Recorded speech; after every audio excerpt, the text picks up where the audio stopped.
My dear child, I want you to start your day with Lord Jesus today. Heavenly Father, thank you for the blessing of a new morning. Before I step into today's responsibilities, I invite your peace into my home. May your presence fill every room. Bring comfort when there is worry. Bring healing where there is pain. Bring forgiveness where there is hurt. And bring unity where there has been division. Lord, bless every member of my family. Protect them wherever they go today.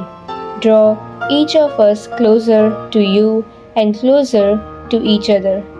Help our home become a place where kindness is spoken, grace is freely given, and your love is clearly seen. No matter what challenges we face, remind us that you are our firm foundation. Thank you for watching over us today and night. We place our home and our future into your loving hands. In Jesus' precious name, Amen. If you are praying for your family today, comment, Amen, Lord. Bless my home.